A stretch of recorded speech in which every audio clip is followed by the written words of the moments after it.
जय गुरु जी everyone, this is M Monika. एक बार फिर से आपका स्वागत करती हूँ अपनी एम मोनिका फैमिली में। आज हम बात करेंगे नंबर 7 की, जिनका भी डेट ऑफ बर्थ है नंबर 7, 16 या 25।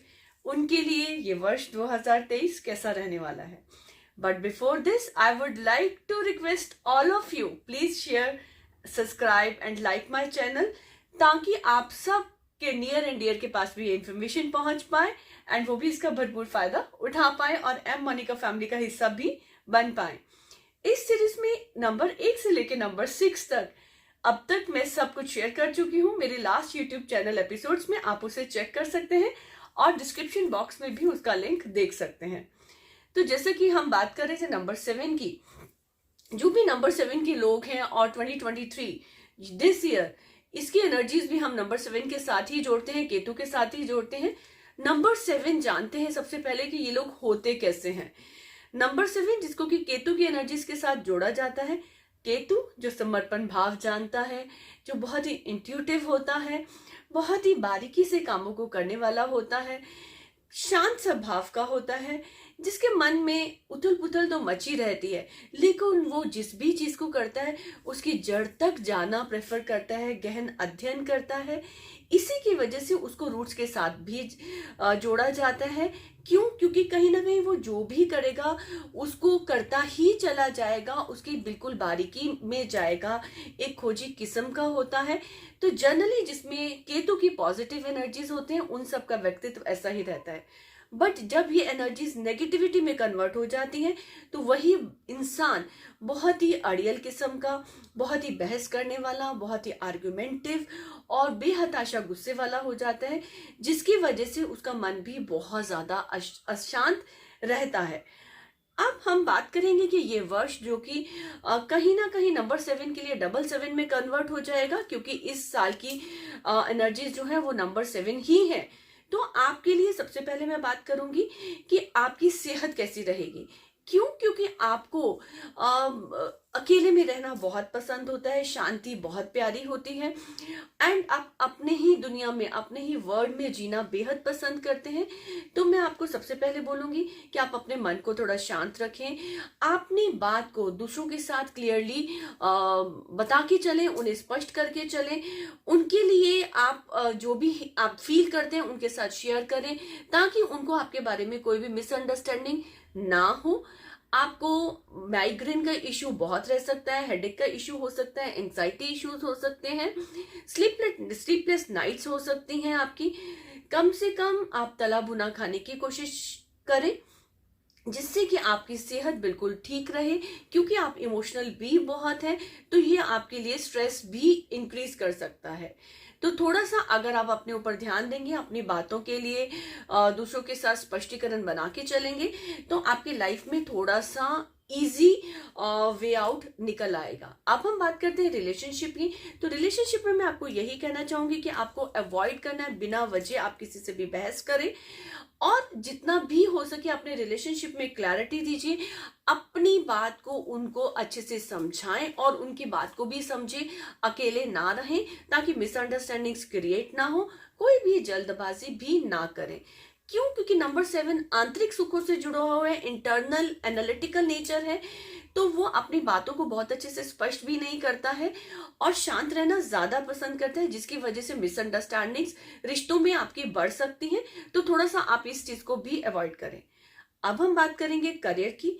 करियर में अगर मैं देखूंगी तो खास तौर से 2023 करियर वाइज काफी अच्छा रहने वाला है, स्पेशली जो भी रिसर्च वर्क से जुड़े हुए हैं, लग्जरी प्रोडक्ट, जैसे कि मैं बोलूंगी कि आप किसी भी one of the special watches, special ultra luxury watches के बिजनेस में है, या आपका इससे रिलेटेड कोई भी काम है, तो आप देखेंगे कि आपको भरपूर फायदा होने वाला है। अगर आप मीडिया लाइन से हैं, अगर आप एस्ट्रोलॉजी से, स्पिरिचुअल वे में, अगर आप अकल्ट साइंसेस से, न्यूमरोलॉजी में, इन सब में से किसी भी जुड़े हुए हैं इंडस्ट्री से, आपको फायदा होगा। अगर आप डॉक्टर हैं, सर्जन हैं, उनको भी खासा फायदा रहेगा। लेकिन इसका मतलब ये नहीं है कि बाकी सब जो लोग भी नंबर 7 है और दूसरे प्रोफेशन से जुड़े हैं उनके लिए ये साल बेहतरीन नहीं होगा। क्योंकि नंबर 7 की आदत ही होती है कि वो जो भी काम करता है वो बहुत बारीकी से करता है।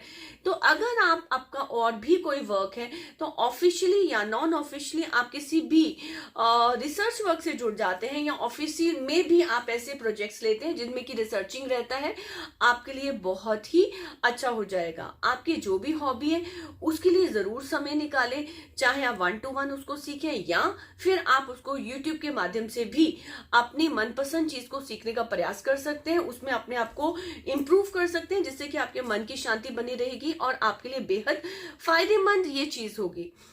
और अपनी एनर्जीज को अलाइन करके रखने के लिए आप योगा या मेडिटेशन में जरूर जुड़े, और रेस्टलेसनेस फील करने से आप इस तरह से अपने आप को बचाव में भी ला सकते हैं।